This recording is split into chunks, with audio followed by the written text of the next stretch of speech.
बघितलंस आईला तुझी किती काळजी येते. तिला पण असंच वाटतं की तुझी आणि तुझ्या बहिणीची भेट व्हावी.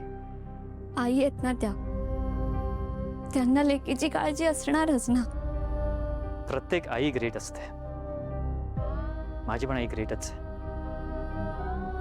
पण ह्यानंतर माझ्या मनात तिच्याबद्दलचा आदर आणखी वाढलाय. या घरातल्या माणसांना ना माझ्या मनात काय चाललं हे कळतंय. हेच खूप आहे माझ्यासाठी. नाही मीरा, हे सगळं तू कमावलंयस. आपण जे दुसऱ्यांना देतो आपल्याला त्यांच्याकडनं परत तेच मिळतं. मग ती कामाची जागा असो, मैत्री असो किंवा नातं.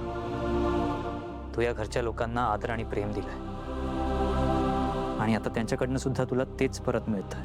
पण वेदाचे बाबा, मला ना एक भीती वाटते. आपल्याला माझी ताई भेटेल ना? अगं का नाही भेटणार मीरा? इनफॅक्ट आजपासून आपण बाकीच्या सगळ्या गोष्टी बाजूला ठेवून या गोष्टीकडे लक्ष देऊ. हे आपल्यासाठी प्रायोरिटी असेल. ओके, शोधून काढू आपण तुझ्या बहिणीला.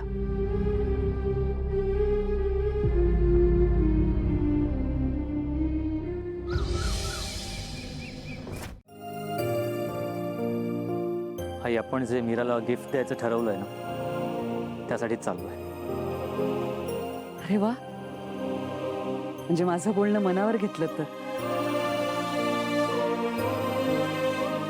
चांगलं, नक्की यश मिळेल.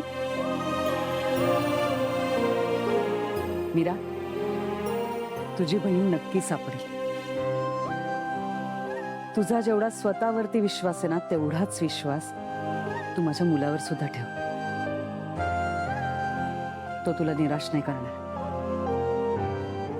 आईसाहेब, तुम्ही आणि वेदाच्या बाबांनी इतका विचार केला ना, म्हणून इतकं सगळं घडतंय. खरंच थँक्यू.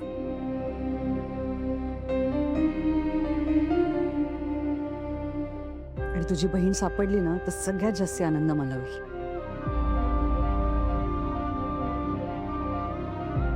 आई, आम्हाला उशीर होईल, आम्ही निघतो. हो, बेस्ट ऑफ लक मीरा. चल. मार्जरी, मायाला आश्रमात पाठवून मी पहिलं पाऊल टाकलेलं आहे. आता माया मीराच्या आधी तिकडे पोचून सांगितलेलं सगळं काम करेल. म्हणजे आता तुला एका महत्वाच्या कार्यावर लक्ष द्यावं लागेल. अंबिकाच्या आत्म्याला कैद करणं हे सगळ्यात जास्त गरजेचं आहे. तिचं श्राद्ध घातल्याशिवाय आत्म्याला बांधून ठेवणं अशक्य आहे, हे विसरू नकोस. मी काहीही विसरलेले नाहीये मार्जरी. आपल्या मार्गातला सगळ्यात मोठा अडथळा म्हणजे त्या दोघी बहिणी आहेत. मनुष्य आणि आत्म्याला वेगळं करणं गरजेचं आहे आणि त्यासाठी माझे प्रयत्न सुरू आहेत. नुसते प्रयत्न करून चालणार नाही. आपल्यासाठी त्या दोघी मोठा धोका आहे. मार्जरी, सगळ्यात आधी मला अंबिकाची आश्रमातली खरी ओळख मिटवू दे. त्यानंतर मी तिच्या आत्म्याला कैद करण्याचं काम हाती घेईन. एकदा का आपल्याला मीरा आणि त्या अंबिकाला एकमेकींपासून लांब करता आलं की मग वेदाला मारणं सोपं जाईल. जे करणार आहेस त्यात वेळ दौडू नकोस.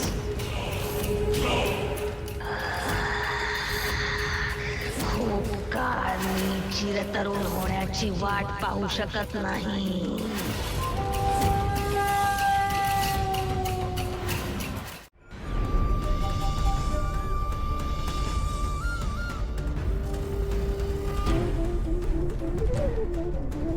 मला माझी ताई हवी आहे. तिच्या हातचा मऊ भात खायचंय. तिच्यासोबत खूप भांडायचंय. तिच्या वेड्या ओढायचे. तिच्याबरोबर रांगोळी काढायची. कधी भेटेल मला माझी ताई?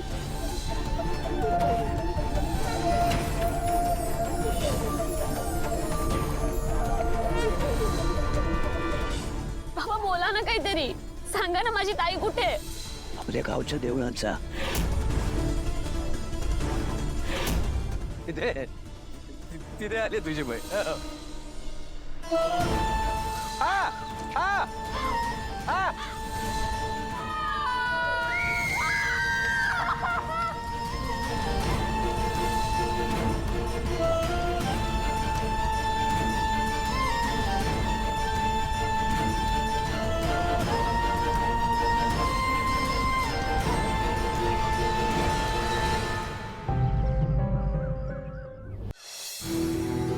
हिरा काय झालं? तुला त्रास होतोय का? पाणी हवंय? नाही नको. तुला गाडीत मळमळतंय? नाही, मग तू एवढी डिस्टर्ब का दिसतीयस? काही हरवली होती तो तो दिवस आठवला. सगळं पुसट पुसट आठवतंय. स्पष्ट असं काहीच नाही आठवत आहे. काय आठवतंय?